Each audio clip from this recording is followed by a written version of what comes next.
Bullying não é brincadeira. Combatê-lo agora é lei. Capacite e certifique seus professores e equipes pedagógicas com um treinamento que traga discussão, prevenção, orientação, documentação e soluções para o problema. Vamos combater a prática de bullying e ajudar cada vez mais a melhorar a sociedade em que nossos filhos vivem. Saiba mais em combateaobullying.com. Muito bem, já estamos no ar aqui pela TV Bragança na web e também você pode nos acompanhar pela TV Mantiqueira no canal 3 Digital da NET. E hoje o nosso programa vai falar sobre um assunto muito sério, o bullying. Mas o que é o bullying, né? Bullying que é um termo usado para descrever atos de violência, né? Violência física ou psicológica, intencionais e repetitivos também, que é praticado por um indivíduo ou um grupo de indivíduos. Mas para falar sobre esse assunto, temos dois convidados hoje aqui no nosso programa. Deixa eu pegar um oi dele, o doutor Gustavo. Tudo bem? Doutor Gustavo Montanhana. Isso aí. E também o Eduardo de Toledo. Tudo bem? Tudo jóia. Legal. Estou acostumando com os dois aqui, né? Que até semana passada tinha outros convidados e a gente está sempre trazendo assuntos novos. Então, vocês hoje estão participando aqui com a gente. Obrigado, prazer. Prazer é todo nosso. Legal. Então, vamos lá. Quero saber do Eduardo. Eduardo, o bullying, ele é modismo ou é um caso sério, Eduardo? Na verdade é um caso muito sério. Na verdade o bullying sempre existiu, a gente não tratava muito bem, principalmente o bullying agora traz essa nuance, esse falso modismo em função das redes sociais, né? Então a mídia social, a tecnologia trouxe o bullying à tona, mas esse bullying sempre existiu. Então não é um modismo, é um caso sério e merece ser tratado aí com muita ênfase, com muita segurança. Tá certo. Doutor Gustavo, o que é o bullying?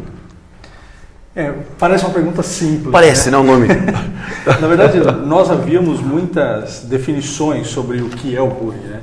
Havia uma definição médica, uma definição psicológica, uma definição dos psicopedagogos. Elas se comungavam, sim, né? Mas elas eram diferentes. E o que a lei, um fato importante da lei, foi que a lei trouxe uma definição do que é o bullying, né? Dos seus tipos, das práticas, mas em termos gerais foi exatamente aquilo que você leu no início, né? É uma violência, pode ser uma violência física ou psicológica, né? Que busca humilhar a vítima. Causador também, né? Causa muita dor. Sofrimento. O diagnóstico assim, ele é bem complexo, né? Então, ter uma equipe multidisciplinar para fazer a avaliação do tamanho desse dano, do que essa agressão causa, é muito importante. Tá certo. Agora, deixa eu ver com o Eduardo aqui. Eduardo, por que a empresa combate o bullying? Então vamos lá, a Combate ao Bullying surgiu depois de uma grande vontade que nós tínhamos, eu e o Gustavo, de trabalharmos juntos. E logo que foi sancionada a lei federal de combate ao bullying, o Dr. Gustavo é um dos poucos especialistas no Estado em Direito Educacional. Eu, na verdade, sou palestrante motivacional, instrutor de treinamentos comportamentais nas indústrias, enfim. E aí, quando foi sancionada essa nova lei de combate ao bullying e à intimidação sistemática, veio essa vontade de fazer algo na prevenção. Então, o Dr. Gustavo ele vem com todo o embasamento jurídico, educacional, enfim, para contribuir na prevenção da lei. E eu venho com o aspecto comportamental, na formação dos educadores, junto aos alunos, com teatro, medidas educativas, lúdicas, enfim. Legal. Tudo para a gente trabalhar de forma preventiva o bullying nas escolas, grêmios e associações, clubes, enfim. Então aí nasceu essa empresa Combate ao Bullying. Hoje nós detemos, apesar de sermos pequenos ainda, somos detentores da marca, é uma marca nossa. Somos ainda uma das poucas ou a única empresa no Brasil titulada a Combate ao Bullying, que trabalhamos com isso e temos um orgulho enorme em ter nascido em Bragança e criado essa empresa aqui em Bragança com dois profissionais distintos, mas com o fim de realmente educar e criar medidas preventivas para isso. Que legal, até a gente estava conversando antes de começar o programa, o bullying sempre existiu, né? Sim. Sempre, o que acontece, ele mudou de nome. Até eu comentei, na minha época era zoar, né? Zoar, vamos zoar aquele rapaz, vamos zoar. Até eu conversei com o Betinho, na época dele, um pouquinho mais atrás, né? Era tirar um barato, né? Quer dizer, só muda o nome. O bullying, ele sempre existiu. Não deixa de ser, Ângelo, porque assim, o bullying é uma palavra inglesa, é derivada do bully. Bully significa valentão, brigão. Então não deixa de ser aí o zoar, o tirar uma onda. Né? O brincar, aquela falsa brincadeira, mas que acaba incomodando a vítima, machucando muito a vítima, porque existe essa relação de desequilíbrio de poder entre o agressor e a vítima, enfim. Então sempre existiu, mas não deixa de ser aí essa agressão, o valentão, o brigão, enfim. Eu acho que a sabedoria da coisa é conseguir entender essa diferença, é muito sensível, né? Então, você vai deixar de brincar, você vai deixar de ter as brincadeiras? Não é isso. Não, é verdade. É saber, esse acho que é um grande objeto da lei, né? Você fazendo esse trabalho preventivo, você tendo pessoas capacitadas para poder fazer esse diagnóstico, você consegue eliminar e consegue entender essa diferença pequena do que é uma simples brincadeira daquilo que vai trazer um dano emocional, psicológico ou físico, né? Então o grande segredo está aí. Vamos brincar? Vamos brincar. Continue. Tem um limite, né? Vamos continuar com as brincadeiras, né? Mas entender esse limite, ter essa sensibilidade e aí a importância de ter das pessoas serem capacitadas, dos educadores, dos agentes escolares, ter a capacidade de conseguir identificar que aquela brincadeira está trazendo um sofrimento. Tanto até, Ângelo, que muitos educadores, alunos nos perguntam, né? Tudo é bullying? Será que tudo é bullying? Uma brincadeira só pontual é bullying? Né? Uma agressão física pontual é bullying, né? E a lei nos dá esse respaldo e nos ajuda a ter essa definição mais clara, né? O bullying só existe se realmente for repetitivo, né? Uma ação pontual não é caracterizada bullying, é caracterizada agressão, né? Mas não bullying, né? Então é legal a gente tratar isso também, porque muitos pais, alunos que estão assistindo o programa também, às vezes acham que tudo é bullying e levam uma tratativa até para o professor do seu filho, enfim, de uma forma meio torta, né? Então tem que entender também se aquilo foi pontual ou se realmente existe essa regularidade da agressão para se tornar bullying, né? Eu vejo como um grande avanço, acho que foi o maior avanço até hoje da questão do combate ao bullying, né? Ela torna como um dever, né, da escola, do clube e da agremiação de capacitar, de treinar, de ter programas para o combate ao bullying. Com isso, a gente faz com que os profissionais da área se tornem capacitados, aptos para o diagnóstico. Você tendo esse profissional capacitado para diagnosticar de forma rápida e adequada, nós vamos combater o bullying de verdade. Então ele vai conseguir enxergar os casos. Então a lei veio e tornou, olha, é uma obrigação das escolas, dos clubes e das agremiações de desenvolverem esse programa. Certo. Com o programa, nós vamos ter pessoas mais qualificadas. E isso vai ser rápido, vai ser célere, vai conseguir atender o objeto mesmo, que é não trazer o dano para essa vítima. Com certeza, verdade, né? Agora, quem são esses personagens? Então, Ângelo, o bullying acontece em função de 3 pilares, né?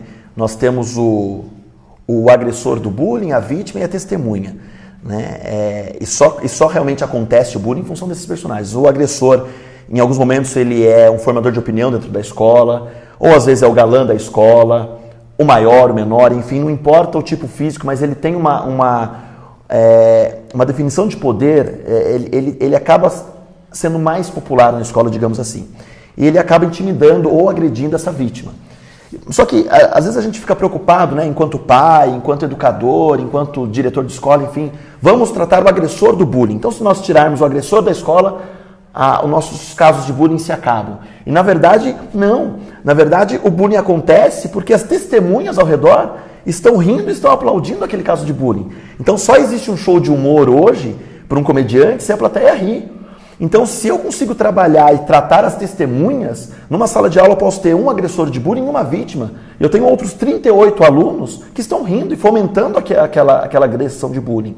Então, se o educador, a escola, enfim, os pais envolvidos conseguem trabalhar as testemunhas também, a gente dá um salto enorme aí na prevenção do combate ao bullying. E às vezes a gente fica só se preocupando com o agressor, e fica isolando ele da sociedade também, acha que se isolar a gente acaba contribuindo, e não. Porque o agressor também, Ângelo, se ele continuar nessa linha de agressão física ou psicológica contra uma vítima, ele pode se tornar assim no futuro um delinquente, danificar patrimônio público, até mesmo a gente já viu casos, segundo uma universidade de Londres, que muitos agressores de bullying na fase de infância, adolescência, passaram a ser líderes dentro de empresas que assediam moralmente seus funcionários, ou seja, são agressivos com seus funcionários, porque daí não é bullying, é um assédio moral. Então, se ele viveu isso na fase de infância e adolescência, em alguns momentos ele pode repetir isso na fase adulta, né, que é o que a gente vê muito hoje, né, o líder agressor, o líder intimidador. Então, se a gente trata esse agressor, trata a vítima, acolhe a vítima e trata essas testemunhas, tudo muda, né? Facilita muito a prevenção do bullying nesse sentido, né? Verdade. O que a gente vê também hoje, tá lá uma pessoa, um grupo praticando bullying, sempre tem um ou outro com o celular filmando para depois jogar na internet. Isso aí também dá uma força, né? Que é o que nós chamamos de cyberbullying, né? O cyberbullying hoje nada mais é do que a mesma prática de bullying que a lei faz, só que dentro de um ambiente de rede social, né? Então hoje as ferramentas de comunicação ajudam muito, né? A internet, a mídia, as redes sociais, porém existe a impessoalidade nessa agressão, porque o agressor ele pode criar um perfil fake numa rede social e fazer uma agressão contra um outro colega, enfim, não parecendo que era ele que executou aquela ação, né? Então, e hoje o que se propaga na rede, a gente vê isso com artistas, com famosos, enfim, o que se propaga na rede a gente tem uma dificuldade enorme em retirar. Então o cyberbullying contribui negativamente para que se fomente isso nas escolas também, né? Verdade, mas existe algum sinal em que os pais, educadores podem se atentar a uma criança que está sofrendo aí um bullying?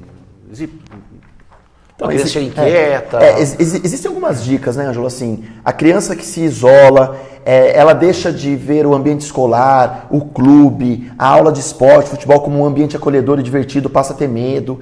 A criança, em alguns momentos, pode citar para os professores numa aula coletiva ou para os pais antes de ir para a escola alguns problemas de saúde que na verdade ela nem tem, mas ela traz à tona para não frequentar aquele espaço. Então, não vou jogar futebol hoje que estou com uma dor de barriga, dor de cabeça. Não existe a dor de barriga, não existe a dor de cabeça, mas existe a angústia, o medo de participar daquilo, né?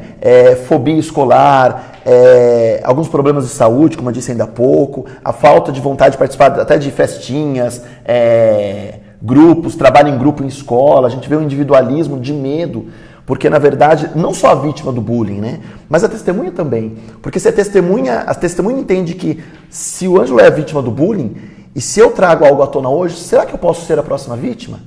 Será que eu vou ser o próximo intitulado como vítima de bullying e vou ser agredido, intimidado aqui dentro do meu ambiente escolar, no clube, enfim?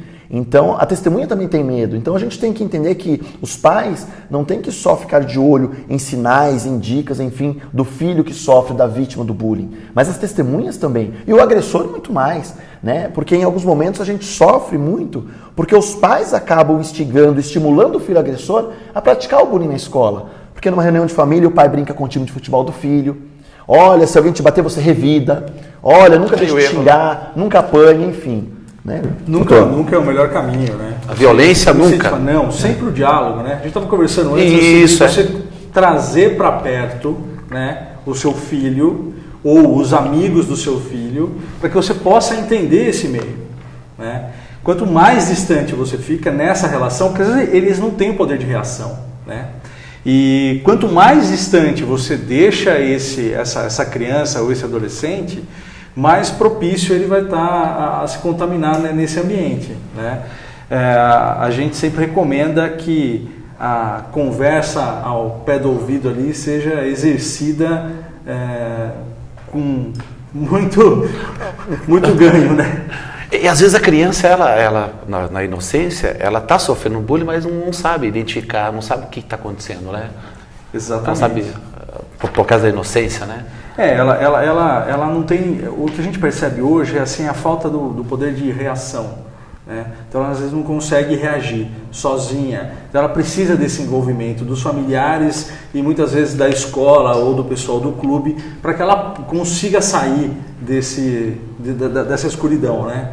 Esse é o caminho que a gente recomenda, né? Inclusive a questão dos sintomas reais, né? A gente falou muito aqui dos sintomas fictícios, né? Que se percebe que aquela criança, ela gostava muito de ir para a aula de futebol. Aí você percebe que ela deixou de repente, tá com dor de barriga, tal, né? E ela inventa. Mas há sinais que daí o pessoal da psicopedagogia, os médicos, os psicólogos podem tratar melhor desse assunto. Eles conseguem verificar que há sinais reais de doenças que advêm da vítima ou mesmo do autor do bullying, né? Legal. Agora, quais as providências que se esperam por parte das escolas, clubes, agremiações recreativas para o efetivo sucesso do programa ao combate ao bullying? A gente gosta muito da questão da prevenção, né? Então a prevenção é o carro-chefe.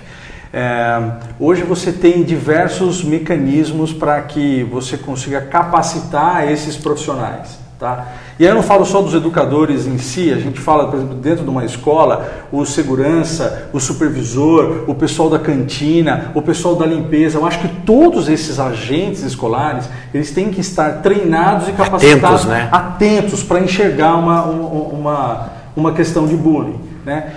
Outros mecanismos que nós gostamos muito são os mecanismos de denúncia, usar aplicativos de denúncia, denúncia anônima, a gente sempre usa, às vezes, medidas simples, né? Uma caixinha com uma denúncia anônima, onde você pode instaurar uma situação de bullying, entrar com um processo e fazer o diagnóstico, usar das equipes multidisciplinares, usar do pessoal da escola mesmo, psicólogos, psicopedagogas, os educadores em geral. Hoje temos muitos recursos, né, Eduardo? A questão de palestras, teatro, gibi. Nós temos um trabalho bonito que foi realizado. Acho que você pode contar um pouco daquele trabalho que nós fizemos. Sim. Nós tínhamos em uma das escolas que nós atendemos uma evidência grande, um volume alto de pichações, portas de banheiro, né, escrever com caneta, enfim, e não sabia como tratar, porque a escola fazia manutenção, pintava as portas e iam lá, existia a pichação de novo, né, o grafite, enfim. E aí nós fizemos um trabalho aí com a escola, onde os alunos criaram uma história sobre bullying. Nós transformamos essa história numa ilustração, num cartoon, na verdade, uma charge, e nós adesivamos cada porta do banheiro, o verso dela, com uma história em quadrinhos sobre bullying, onde as crianças criaram aquilo. Que legal. Então as crianças deixavam de pichar, de escrever, de grafitar essa porta, porque elas participaram dessa construção dessa história, desse cartoon, dessa ilustração, dessa história em quadrinhos. Isso não é algo agradável, né? E outras medidas, como o teatro. O teatro, a gente fala muito que ele traz à tona uma solução para um problema existente. Então o teatro a gente consegue trazer uma realidade onde a criança se vê no palco naquela situação e que medidas ela pode ter para melhorar aquilo. A gente consegue trazer à tona num momento de dramatização, o educador, por sua vez, vendo como ele vivencia uma questão de sala de aula que não é fácil, como atende um pai e como ele poderia tratar de forma melhor. Então essas atividades, como o Dr. Gustavo comentou, lúdicas, artísticas, enfim, contribuem muito, principalmente que quanto mais a gente estimula a criança a trabalhar em grupo, a se comunicar, a cada hora estar num grupo diferente, para que a gente consiga aí romper as famosas panelinhas nas salas, para que ela consiga conviver harmoniosamente com outras crianças, com outros colegas, isso facilita demais na prevenção, né? O trabalho fica muito mais rico, né? Uma questão assim, e uma questão que a gente fala assim, não há uma receita de bolo. Então a escola, ou o clube, ou a agremiação tem que entender a sua realidade. Então, qual é a faixa etária das crianças? Em que faixa etária acontece mais, né? Então, tentar fazer um levantamento de tudo isso e construir um projeto seu, um programa seu, dentro da sua realidade, né? Então, Bragança tem um perfil diferente de Campinas, de São Paulo, né? Então, nós temos outras cidades, às vezes menores, que têm um outro perfil. Vamos entender qual é a nossa realidade aqui, como nós vamos tratar? Né? Isso é muito importante. E eu gostaria aqui, aproveitando o momento, para destacar os profissionais das escolas em especial. Eles são brilhantes. Então eu falo para as escolas, usem o potencial humano que vocês têm dentro da própria escola. né? Então tem a psicopedagoga, a psicóloga, os educadores, os coordenadores. Utilizem dessa equipe multidisciplinar para chegar no diagnóstico. Então monta o processo e usa essa estrutura, né? Esse trabalho em conjunto surte um resultado muito bom. Não, com certeza. Agora me diga uma coisa, existe uma penalidade? Qual a responsabilidade então das escolas, grêmios e agremiações que servem? Nós temos, hoje a lei, ela coloca como sendo um dever dessas entidades de instituir o programa. Tá? Então, eu acho muito difícil, a gente pouco vê os agentes dessas entidades sendo os motivadores diretos ou causadores do bullying em si. Tá? O que acontece muito é por omissão. Então aquela entidade deixa de realizar o programa, deixa de capacitar os seus profissionais, não institui os mecanismos. Então a gente vê muito hoje que há o dever de indenizar, né, se alguma coisa acontecer, por omissão, porque elas deixaram de trabalhar, deixaram de realizar esse trabalho que é preventivo e faz com que essas pessoas estejam cada vez mais capacitadas e aptas dentro dessa realidade. Verdade, né? Sobre Eduardo, e o pai, a mãe, avós, tios que estão assistindo, como podem contribuir? Legal. Acho que primeiro de tudo, já dissemos ainda há pouco, mas ouça seus filhos, converse, diálogo, participe das reuniões escolares. A gente vê uma falta de quórum enorme dos pais participando das reuniões. Falta de interesse falta também. Falta de interesse total. Não sabe o que está acontecendo. Né? Então, quanto mais você ouvir, conversar com seu filho, conversar com o professor, com o educador do seu filho, participar dessas reuniões, estimular o convívio em grupo, né, do seu filho, do seu neto, do seu sobrinho, enfim. Num caso que aconteça o bullying, você também não fomentar isso, a gente acredita muito que a mediação é o melhor remédio, né? Ouvir, não tentar resolver de forma agressiva também, que muitos pais acabam tentando resolver o problema do filho na frente do filho de forma mais agressiva do que o problema que aconteceu. Daí dando um mau exemplo ainda, né? Pior exemplo. Pior né? exemplo. Então, quanto mais estimular essa conversa, quanto mais ter essa ação participativa junto ao filho, junto às escolas, enfim, isso se torna um método preventivo. Os pais precisam estar do lado da escola. Né? A gente entende muito hoje que o cenário que nós vivemos hoje acaba acontecendo que muitos pais transferem a responsabilidade de educar para a escola. Né? A escola está lá para escolarizar, para ensinar a matemática, a gramática, enfim. Mas a educação, como a gente disse ainda há pouco, antes de começar, a educação vem de casa.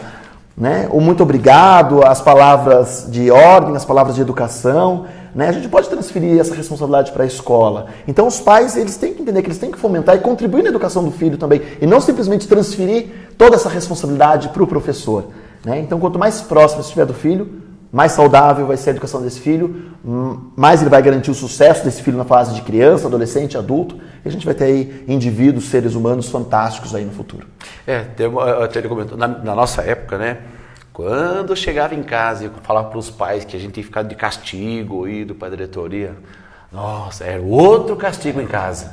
Agora não, se o aluno chega lá e fala, olha, eu fiquei de castigo na escola, o pai vai brigar na escola. Sim. Né? Tá desse jeito, doutor? Eu acho que esse ponto que o Eduardo tocou assim, é fundamental.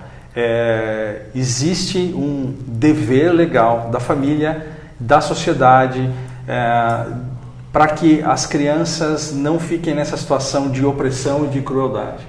Então, a família ela é muito importante dentro desse projeto e desse programa. Então, a gente fala assim, sim, a lei trouxe um dever para que as escolas, os clubes e as agremiações instituam esse programa e combatam o bullying.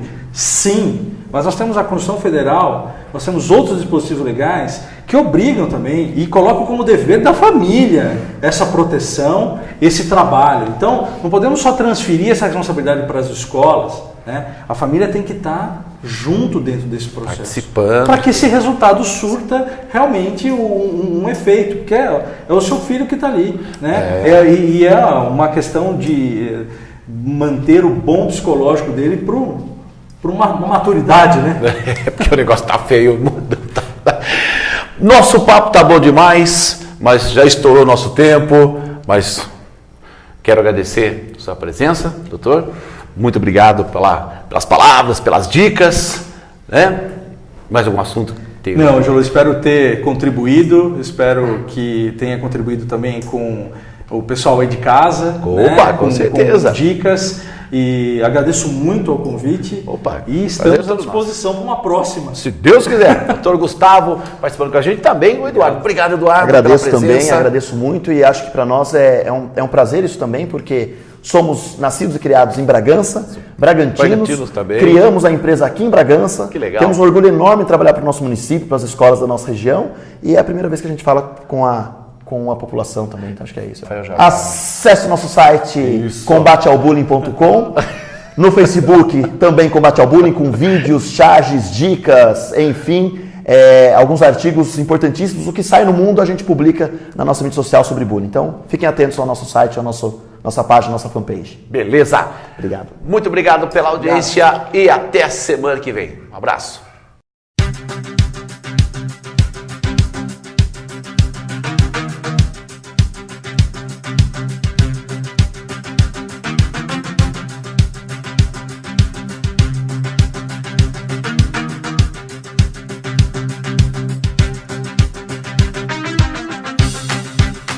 A idade considerada a melhor idade é uma fase no qual necessita-se de cuidados especiais com a saúde e qualidade de vida para que seja possível aproveitar melhor os benefícios que o amadurecimento proporciona. Sabe-se que com esse amadurecimento a vida se torna mais plena e aprende-se a valorizar o que ela tem de mais simples e belo. E aí paramos para pensar. Por que demorei tanto em descobrir que aquilo que mais me satisfaz não está naquilo que mais dê importância a vida inteira? Assim, para que seja possível desfrutar de todos os benefícios desse amadurecimento, profissionais da saúde atuam melhorando a qualidade de vida dessas pessoas tão importantes para a construção do nosso ser. Pensando na importância de cuidados ao longo de toda essa experiência de vida, a clínica Quartz Life Especialidades Médicas conta com o apoio da medicina associada à nutrição, atuando para que se torne possível a realização de muitos sonhos que sem dúvida serão melhor aproveitados. Afinal, nunca é tarde para começar a conquistar aquilo que se deseja. Quartz Life Especialidades Médicas, promovendo um novo conceito em saúde.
Mais um evento pedagógico foi realizado no Colégio Santa Bárbara em comemoração ao Dia Nacional do Livro.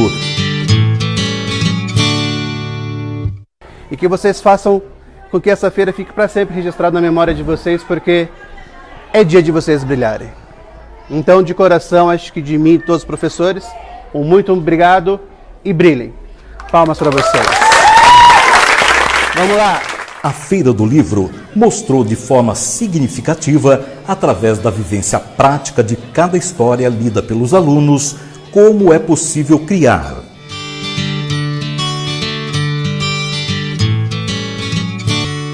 A criatividade é uma habilidade de extrema importância para o desenvolvimento dos alunos.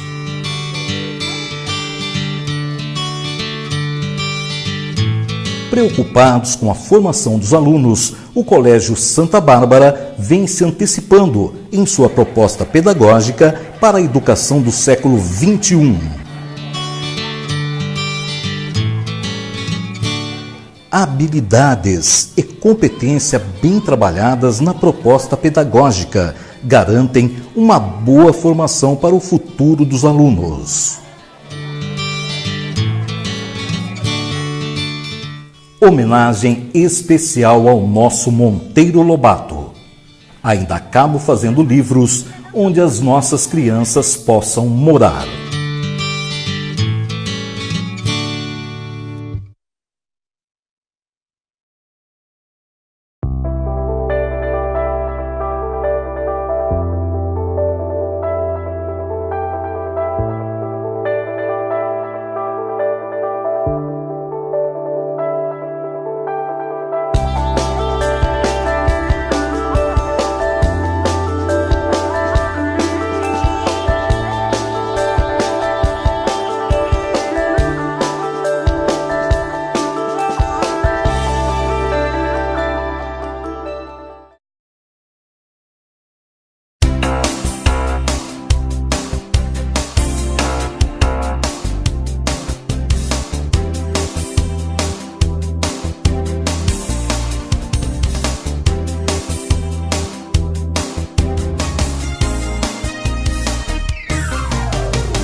Doutor, eu tenho um problema na visão que já me foi esclarecido que eu não posso operar. Ah, mas o que você tem nos olhos? Ah, eu tenho hipermetropia. Vamos lá. Então nós temos a miopia, que todo mundo conhece, o astigmatismo e a hipermetropia. O que é a hipermetropia? A hipermetropia também é um tipo de alteração que a pessoa precisa usar óculos, tá?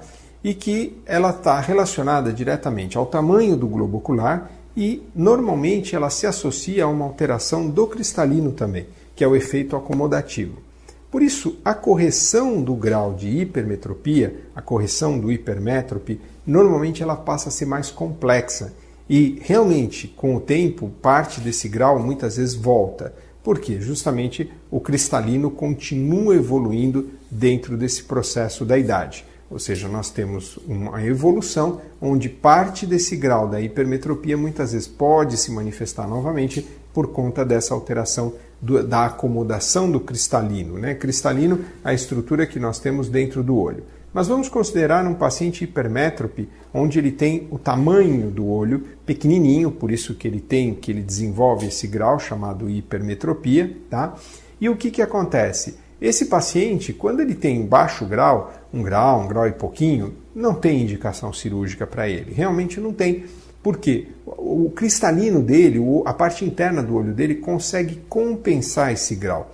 Agora vamos imaginar um paciente que passa a ter na casa dos 6 graus de hipermetropia, tá? Olha a visão dele como que fica, borrada. Por isso que o pessoal muitas vezes fala assim, a hipermetropia é aquele problema que não enxerga de perto, mas enxerga de longe. Depende. Se ele tem um grau acima de 3, mais ou menos, aqui passando da linha dos 3 graus, tá? Ele passa a ter um borramento para longe também. Então esse conceito do não enxerga de longe, enxerga de perto, porque muito míope chega para mim e fala assim, doutor, eu enxergo super bem de pertinho, aí de longe eu não enxergo. Quer dizer, não é bem assim. Dependendo da quantidade, você tem que pôr as coisas de miopia, você tem que pôr as coisas na frente dos olhos. Então vamos definir bem. Hipermetropia é o tipo de grau que pode afetar a sua visão, tanto para longe como para perto. E isso é importante entender. E o paciente alto hipermétrope ou que tem um grau alto de hipermetropia, hoje com essas novas tecnologias cirúrgicas, com os aberrômetros que a gente fala, que são aparelhos que conseguem determinar alterações na córnea e alterações para que você possa corrigir de forma muito efetiva o grau, você consegue falar para o paciente, olha, eu posso melhorar a sua qualidade de vida trazendo você para onde hoje você vive dependente do seu óculos, para um quadro de independência dos seus óculos. Eu consigo melhorar sua visão muito, de forma de você poder falar assim, eu vou fazer um esporte, eu vou numa festa sem óculos, eu passo a ficar independente do chamado uso de lentes corretivas. Normalmente, quando o paciente é hipermétrope e depois dos 40 anos, ele passa a ter uma condição chamada presbiopia ou presbicia. E aí a coisa fica mais complicada. Por quê? Além da visão dele de longe ficar ruim, tá? Ele passa a ter a chamada presbiopia, ele passa a viver numa vida muito complicada para perto, ou seja, tudo que ele vai ler, ele depende da visão de perto e ele não enxerga para perto. Quando nós temos então esse paciente associado hipermétrope e presbita, tá? Nós passamos o quê? A ter um problema enorme. São aqueles pacientes que usam os chamados óculos multifocais. A maioria reclama, eles não se sentem confortáveis, a visão no computador não fica boa, a visão para ler também não, então ele tem que pôr o óculos e tira o óculos. Quem deve estar me ouvindo e que depende desse tipo de correção sabe o quanto é um transtorno, principalmente o uso da vida digital. O que temos hoje para esses pacientes, principalmente o hipermétrope presbita, tá? Se assim a gente pode dizer, é melhorar a sua qualidade de vida com a chamada cirurgia de presbi-LASIK. Tá? É uma técnica que você consegue melhorar a qualidade de visão dele para longe e para perto, tornando-o independente aos óculos. Ah, doutor, mas eu faço uma atividade manual muito pequenininha que eu percebo que ainda preciso de óculos. Sim, para coisas que você está muito próximo ou que você tem muito detalhe, muitas vezes a gente depois complementa com o grau do óculos, mas só para aquilo. Agora, a independência de poder ir a um supermercado, ver o preço das coisas, a independência de poder dirigir sem óculos, a independência de você ter uma vida social sem óculos, realmente isso muda bastante. Essa técnica chamada presbi-LASIK foi um grande avanço que nós conseguimos, porque na realidade as novas tecnologias, tanto de exames pré-operatórios, assim como a presença desses novos lasers, chamado laser de fento segundo, tá? e o fento LASIK, né? Nos permitiu fazer procedimentos, realizar procedimentos com uma precisão muito maior, com resultados muito mais previsíveis, ou seja, a gente sabe exatamente como vai evoluir essa cirurgia. Eu tenho vários pacientes operados com essa técnica de presbi-LASIK, que antigamente era inimaginável isso, e que realmente você devolve aquela satisfação da pessoa não ficar com aquele óculos para perto pendurado, ou ficar usando multifocal, ou ter que ficar, põe óculos de longe, põe óculos de perto, aquela coisa chata, aquele negócio desconfortável. Então, você tem hoje, através dessas tecnologias, você pode beneficiar o paciente dessa forma. Depois, quando ele desenvolver a geriatria, quando ele for um paciente mais idoso lá na frente, aí vem a catarata da idade, você corrige definitivamente com a cirurgia da catarata. Mas aqueles pacientes que estão lá naquela casa dos 40, 45 anos, até os seus 65, eu brinco que ele vai ter uma lua de mel com os olhos dele de 20 anos, 15 anos em média. Quer dizer, é um bom resultado para que ele possa viver essa fase da vida de forma independente, de forma tranquila. Ah, doutor, isso é mágico. Não, não é mágico. Existem as suas indicações, existem as suas contraindicações. Não é todo paciente que pode se beneficiar disso. Você tem que fazer uma avaliação com o seu médico oftalmologista detalhada da sua córnea, da sua retina, para saber qual a previsibilidade do seu resultado. Não é todo paciente que fala assim, olha, eu vou fazer a cirurgia para corrigir minha hipermetropia, ou vou fazer a minha cirurgia para corrigir a minha presbiopia, né? Não é bem assim. Existem outras técnicas também, os implantes em lei, que a gente chama, mas aí nós entramos numa outra celeuma, num outro tipo de tratamento cirúrgico. Mas em relação às cirurgias corretivas com laser, tá? Essas são hoje as mais frequentes, mais abordadas. Então, a minha recomendação, olha, eu tenho um tipo de grau, e você tem vontade ou você gostaria de ficar independente dos seus óculos, das suas lentes de contato, procure seu médico oftalmologista, converse com ele, discuta, né? Procure ver as possibilidades, esteja aberto, faça os exames, né? Não é simplesmente falar lá, eu quero operar, não é assim que funciona. Mas você tem a possibilidade hoje, com todos esses avanços, de poder ficar mais independente do que uma visão tão desconfortável como está aqui, para uma visão mais confortável que você possa ficar independente dos seus olhos.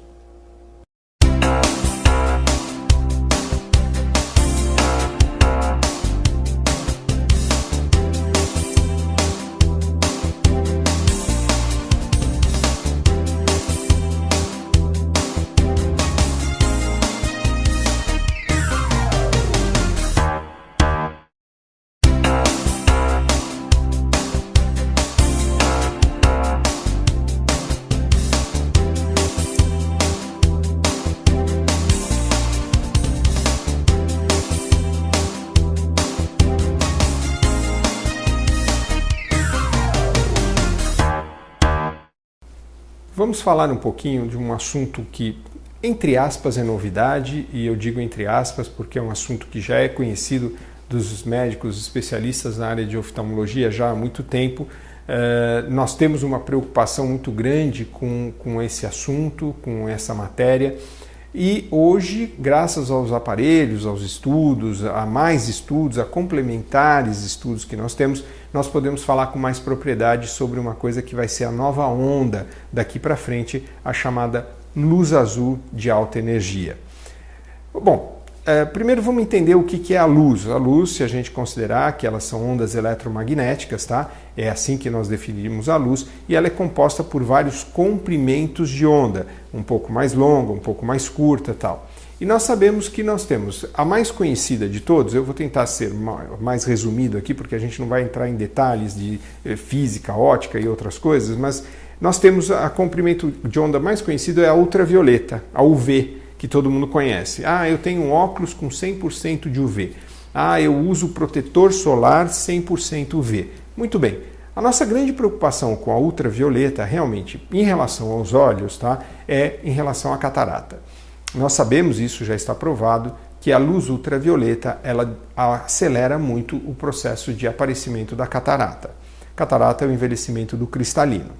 Mas hoje, cirurgia de catarata, quando nós temos esse processo, você resolve com um tratamento cirúrgico e você está com um problema, vamos dizer assim, não que é simples, não desfazendo do problema da catarata, mas é uma coisa que é reversível. Você consegue tratar isso através de uma cirurgia. O problema agora, que nós estamos muito preocupados com essa onda toda, é a chamada luz azul de alta energia. O que é a luz azul de alta energia? Não é que ela é uma luz azul, ela é branca na realidade. Para os nossos olhos, a visibilidade dela é branca, mas ela emite um comprimento de ondas mais curtas do que a ultravioleta e extremamente agressivo para uma parte dos olhos que não pode estragar, ou seja, a nossa retina. Quando nós temos o excesso de impacto dessa luz azul de alta energia nos nossos olhos, o que acomete principalmente é a retina. Vamos entender. A luz azul de alta energia sempre existiu na natureza, assim como a ultravioleta, assim como outros espectros de luz. O grande problema, vamos chamar assim, tá, é que no Sol ela é responsável por 30% da energia que nós enxergamos, da luz que nós enxergamos, tá? E quando nós transformamos essa luz para dentro da nossa vida, no nosso dia a dia, quando foi? Quando se desenvolveu o chamado LED, ou diodo emissor de luz. Poxa, bacana, o LED é fantástico, eu estou aqui exatamente de frente com as câmeras e sendo bombardeado, porque o estúdio agora trabalha com iluminação de LED. Fantástico, a qualidade da imagem, a transparência, a luz, o brilho, ficou tudo muito bom, só que ela está emitindo um comprimento de onda chamada luz azul de alta energia. Essa luz azul de alta energia, ela vai diretamente em relação à nossa retina. E se a gente for lembrar de algumas coisas lá atrás, nós vamos lembrar da chamada degeneração macular relacionada à idade, que hoje nós sabemos que está diretamente relacionado pela luz azul de alta energia. Bom, então o que mudou? Mudou tudo Porque antes nós tínhamos contato com essa chamada luz azul de alta energia só quando estávamos no meio exterior, quando nós íamos para o sol, ok? Agora não. Com a vinda do LED, eu aqui dentro do estúdio eu tenho vários computadores ligados, lâmpadas de frente comigo, ou no meu dia a dia, o meu smartphone, ele é um autoemissor dessa chamada luz azul de alta energia. E qual outro grande problema? Eu fico exposto muitas horas todos os dias. Ou seja, essa luz azul de alta energia, que era uma coisa que nós não dávamos muita atenção no sentido porque a gente só tinha convivência com ela no sol e ela é responsável por 30% só dessa iluminação, passou a ser um grande problema de saúde pública. Por quê? Se nós estamos ligando esse estresse oxidativo que a luz azul de alta energia provoca na nossa retina, agora você imagina que você passa o dia todo no seu trabalho, de frente para o seu computador, nós pegamos o tempo todo o smartphone, nós temos as telas de televisão, os smart TVs, nós temos, enfim, lâmpadas de LED e nós estamos sendo bombardeados por essa luz. Bom, e aí, o que nós podemos fazer? Na realidade, a indústria vem correndo atrás, a indústria de tecnologia, vem correndo atrás para criar mecanismos para minimizar esse impacto. Nós sabemos disso. Existem computadores ou smartphones que depois de um determinado horário eles tornam a tela mais amarela. Tem alguns fabricantes prometendo que o comprimento de onda que está sendo emitido não é o comprimento de onda nocivo. Nós temos o azul, que é o azul bom, e o azul ruim. Você não pode filtrar tudo, você tem que deixar passar o azul bom, vamos chamar assim, porque é um comprimento de onda de luz azul que responde pelo nosso ciclo circadiano. Ou seja, vocês vejam que a luz é um processo mais complexo do que simplesmente a luz, né? Ela é responsável por outros mecanismos de saúde. Então, como eu vinha dizendo, a luz azul boa, que nós chamamos de luz azul boa, é a luz azul que regula a nossa vontade de acordar, dormir, o nosso apetite, o nosso bom humor ou o mau humor. Ou seja, é uma luz importante, nós não podemos bloqueá-la totalmente. E a ruim é a que gera justamente o estresse oxidativo na retina, provocando o aparecimento daquelas chamadas drusas, que nós falamos de DMRI. Ou seja, é uma luz que também, essa sim, tem que ser bloqueada. Como fazer isso? Como poder separar o joio do trigo? Como poder filtrar, deixar passar a boa e bloquear a ruim? A boa notícia, vamos dizer assim, que hoje em dia nós temos já algumas formas de prevenir o efeito nocivo, ou chamado efeito deletério, dessa chamada luz azul de alta energia. Como que nós fazemos isso? Bom, existem várias formas. Bom, a primeira forma, que é a mais natural, que é a melhor forma de prevenção das chamadas alterações pela luz azul, que é a alimentação. Pois é, a alimentação através de alimentos de folha de verde escura, das frutas, tá? Que tem duas substâncias importantes, a chamada luteína e a zeaxantina. Essas duas substâncias que estão presentes na natureza, nós não produzimos no nosso organismo, nós dependemos dos alimentos para que a gente tenha um efeito, para que ela se deposite na mácula, na chamada, lembra da mácula, da nossa região da visão, e para que ela tenha um efeito protetor. O problema, vamos chamar assim, que esse efeito protetor, para que você tenha uma quantidade de luteína e zeaxantina concentrada aqui na mácula, você precisa ingerir muito alimento que tenha luteína e zeaxantina, ou seja, você tem que comer muito brócolis, muita verdura, muita fruta e tal. O que acaba não sendo suficiente. Então, hoje, nós lançamos mão, muitas vezes, de suplementação para que o paciente tenha um aporte maior de luteína e zeaxantina. Uma outra forma que vem sendo desenvolvida para que se bloqueie, vamos dizer assim, parte ou boa parte dessa luz azul de alta energia é através de lentes de óculos que tem um fator de proteção que consegue separar o comprimento de onda ruim do comprimento de onda bom. A indústria, nesse sentido, vem correndo muito atrás também, porque eles sabem do risco que existe quando você fica exposto mais de 4 horas por dia na frente da sua tela de computador. Então, assim, a ideia não é alarmante, pânico, ninguém mais vai usar computador, não é isso. mas nós temos que tomar cuidado, principalmente com as crianças, agora direcionando até a conversa um pouco para as crianças, porque hoje existe um abuso, um excesso de uso, um uso indevido dessas tecnologias. Eu vejo muito por aí, a criança, né, você dá, hoje eu ouvi um termo no consultório que eu achei muito interessante, o paciente falou, você dá o telefone e cala a boca, né? Quer dizer, é o aparelho cala a boca, a criança está incomodando, ninguém mais tem paciência, dá o aparelho eletrônico na mão da criança e a criança passa horas ali pertinho dos olhos com aquela tecnologia. Nós sabemos hoje que isso sim é nocivo, inclusive nós sabemos também que o uso excessivo de tecnologia, tá? Quando eu falo tecnologia, computador, smartphone, tablet, né? Elas têm aumentado a incidência ou aparecimento da miopia. Isso também passou a ser um problema de saúde pública mundial. No Brasil ainda pouco discutido, mas lá fora esse assunto já vem vindo há já alguns anos sobre um foco das agências de saúde do mundo todo. Ou seja, voltando à luz, o que nós temos que tomar cuidado? Temos que estar informados, procurar, sim, limitar, intervalar nossa exposição a essa chamada luz azul de alta energia, tomar cuidado com o sol também, tá? E são algumas medidas que a gente pode fazer para minimizar esse impacto. Por quê?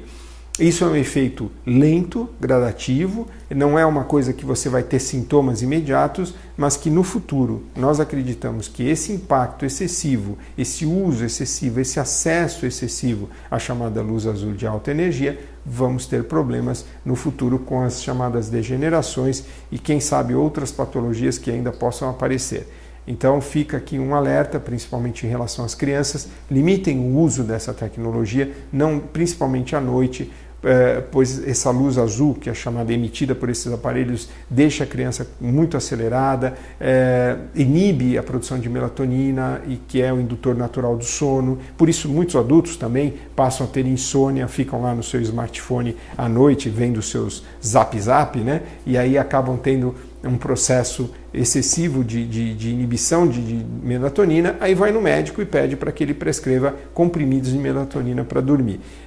Realmente é uma coisa que para a gente repensar como a sociedade como um todo.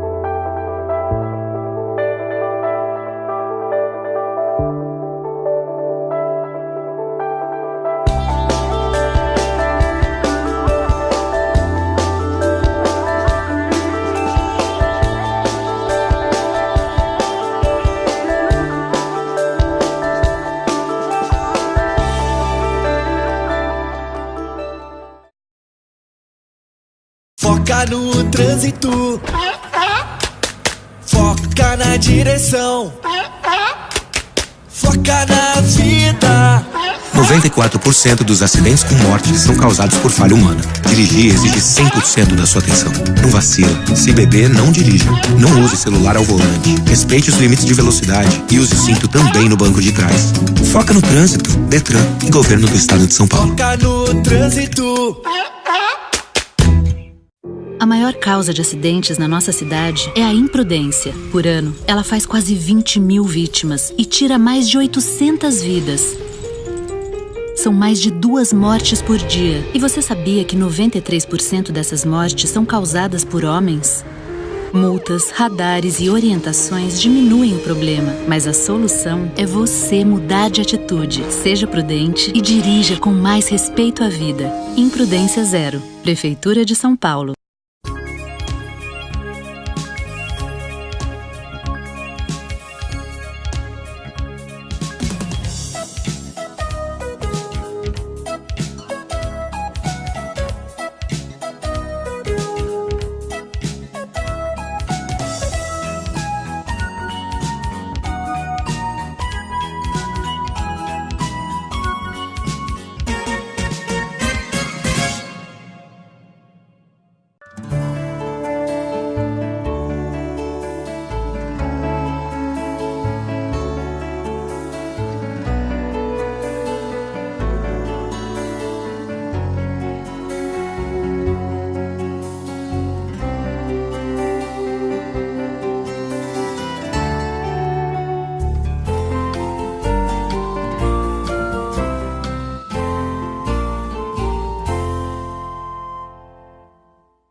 eu tenho 5 anos e sou filha única.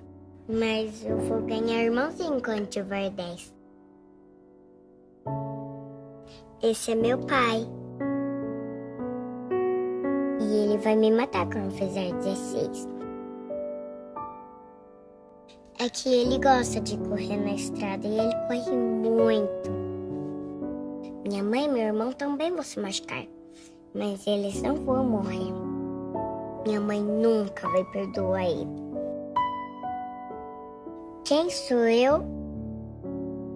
A estatística.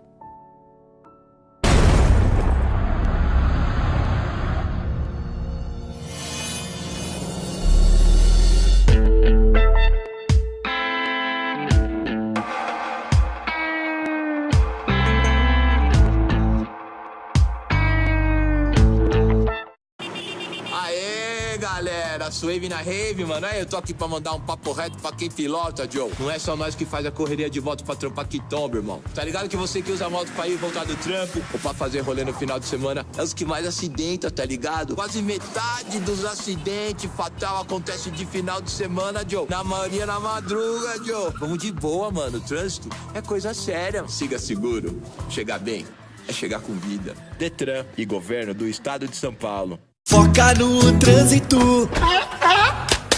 Foca na direção. Foca na vida.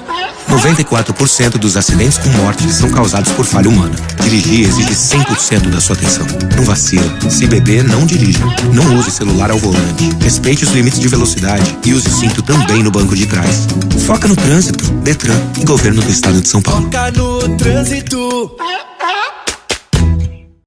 A maior causa de acidentes na nossa cidade é a imprudência. Por ano, ela faz quase 20 mil vítimas e tira mais de 800 vidas. São mais de 2 mortes por dia. E você sabia que 93% dessas mortes são causadas por homens? Multas, radares e orientações diminuem o problema, mas a solução é você mudar de atitude. Seja prudente e dirija com mais respeito à vida. Imprudência zero. Prefeitura de São Paulo.